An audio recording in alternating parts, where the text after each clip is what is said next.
여러분 안녕하십니까? 2022년 사흘 화요일 좋은 아침입니다. 오늘 매일 한 절 큐티 본문 말씀은 요한복음 15장 18절부터 27절까지 말씀입니다. 말씀의 제목은 제자들의 고난과 증언입니다. 본문 말씀을 요약을 하겠습니다. 예수님은 제자들이 받을 고난에 대한 신학적 이유를 말씀해 주십니다. 그들은 세상에 속하지 않았다는 이유로 고난을 겪겠지만 그것이 도리어 증언의 기회가 될 것입니다. 오늘 제가 묵상하는 큐티는 이제 세 절입니다. 19절 말씀과 끝절 26절과 27절 말씀입니다. 제가 읽겠습니다. 너희가 세상에 속하였다면 세상은 너희를 자기 것이라고 사랑할 것이다. 그러나 너희는 세상에 속하지 않았고 오히려 내가 너희를 세상에서 뽑아내었기 때문에 세상이 너를 미워한다. 26절입니다. 내가 너희에게 보낼 보호자는 아버지에게서 오는 진리의 성령님이시다. 그분이 오시면 나를 증거하시겠지만 너희도 27절 너희도 처음부터 나와 함께 있었으니 나를 증거해야 한다입니다. 요한복음 13장, 14장, 15장, 16장, 17장 요 5장은 예수님께서 십자가를 지시기 전날 예수님을 사랑하는 가룟 유다를 제외한 11명의 제자들에게 증거한 말씀입니다. 십자가를 지시기 전에 하신 말씀이니까 당연히 핍박에 대해서 설명이 있겠죠. 근데 여기서 보면 세상이 너희를 미워한다. 이제 이렇게 합니다. 이런 미움 받아보신 적 있습니까? 별로 없으실 거예요. 다 착하게 살아서. 근데 이제 미움을 받으신 분들은 그 아픔과 상처를 잊지 못하는 경우가 굉장히 많습니다. 그래서 막 그거를 원수 갚고 싶어 가지고 분노의 칼을 막 들이대고 하는 경우가 많이 있습니다. 그 범죄자들 볼 때도 이런 얘기 하잖아요. 사회가 나를 미워했기 때문에 내가 사회에다 막 보복하겠다 이렇게 얘기를 합니다. 그래서 막 이상한 짓을 하는 사람들도 있습니다. 어떻게 미움을 받으면 그 불편한 상처들 이거를 더 큰 미움으로 보복하고 싶어하는 것이 우리 인간의 죄인된 심정입니다. 근데 오늘 예수님께서는 그렇게 이제 미워하는데 어떻게 할 거냐? 이게 도리어 증거가 된다고 얘기하시면서 결론 부분에 성령님을 다시 한번 소개하십니다. 15장 26절에 보면 내가 너에게 보낼 보호자는 아버지에게서 오는 진리의 성령님이시다. 이게 성령님이 너희를 보호하실 거다. 그 다음에 그분이 오시면 나를 증거하게 하지만 또 너희도 그분과 함께 처음부터 나와 함께 있었으니 나를 증거해야 된다. 미움을 받았는데 그 미움이 성령님께서 보호해 주시면서 도리어 예수님을 증거하는 데 사용된다는 겁니다. 이 비슷한 말이 이제 마가복음 13장 11절에 있어요. 이런 말이 있습니다. 너희가 끌려가 조사를 받을 때 무슨 말을 할까 걱정하지 말고 성령님이 일러주시는 대로 말하여라. 말하는 분은 너희가 아니라 성령님이시다입니다.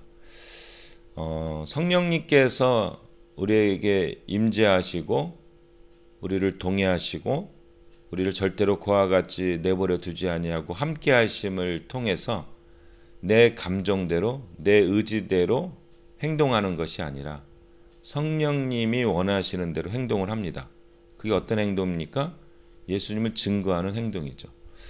원수를 사랑하는 행동이겠죠. 세상하고 다른 그러한 반응을 보이는 그것이 우리 크리스찬입니다. 여러분 이제 말세가 가까웠다고 하지 않습니까? 그때 이제 세상 가치관하고 우리 가치관하고 너무 다르거든요. 언젠가는 핍박을 받겠죠. 그리고 실제적으로 북한이든지 아니면 무슬림이든지 아니면 뭐 인도의 힌두교든지 이런 데 핍박받는 우리 크리스찬들이 많이 있지 않습니까? 막 미워하잖아요. 막 죽이기도 하고. 그럴 때 우리가 그거를 또 미워해서 죽이면 그게 막 대판 싸움이 나가지고요. 무슬림과 힌두교, 뭐 기독교 막 싸우잖아요. 그런데 이때 성령님께 의지하라는 얘기를 하시는 분입니다. 그래서 성령님이 참 중요해요. 여러분 늘 성령님을 인정하고 성령님과 나와 함께 하시는 것을 느끼는 여러분 되시기를 축복합니다. 오늘 마지막으로 그 박보영 목사님의 설계에 나왔던 그 간증을 한번 하면서 마치도록 하겠습니다.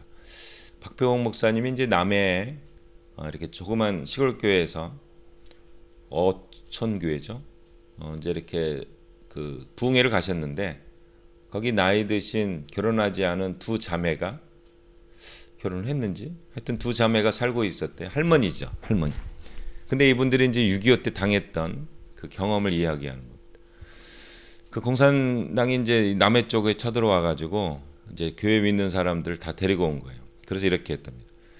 계속해서 예수님을 믿을 사람들은 오른쪽에 쓰시고 예수님을 이제는 안 믿겠다고 결단한 사람들은 왼쪽에 쓰시오. 오른쪽에 쓴 사람들은 오늘 장사되는 날이오. 잘 생각하고 결정하시오. 이렇게 했는데 그 두 자매는 아마 서로 힘이 됐겠죠. 쭈삣쭈삣하면서 여러분 이 방향이 되게 중요해요. 그 공산당이 오른쪽이라고 했단 말입니다. 그러니까 이 반대쪽에는 이제 이렇게 왼쪽으로 이렇게 쓴 거죠. 그 남 자매 두 할머니는 그때는 젊었겠죠. 두 분은 이제 그쪽에서는 오른쪽이잖아요. 상대방에서는. 이해되세요? 자, 공산당이 오른쪽에 쓰세요. 그러면 이쪽이잖아요. 근데 이 반대편에 있잖아요. 그러니까 이제 그 할머니 두 사람만 이제 그쪽에서는 이 공산당 이쪽에서는 왼쪽이지만 당 군인에게 할머니는 두 분만 오른쪽에 쓰신 거예요. 그리고 그렇게 믿음 좋고 막 했던 막 장로님 이런 분들이 다 그쪽에 쓴 겁니다. 근데 어떤 일이 벌어진지 아십니까? 이 공산군인이 이 이쪽에 있는 사람들 다 죽인 거예요. 그래서 그 자매 할머님들이 그 자기들만 살리고 가버렸대요. 아니 왜 우리를 살렸을까 죽인다고 했는데 그랬더니 이제 박보영 목사님이 할머니 권사님들 방향이 이 사람이 성령님께서 헷갈리게 만들었다는 거죠.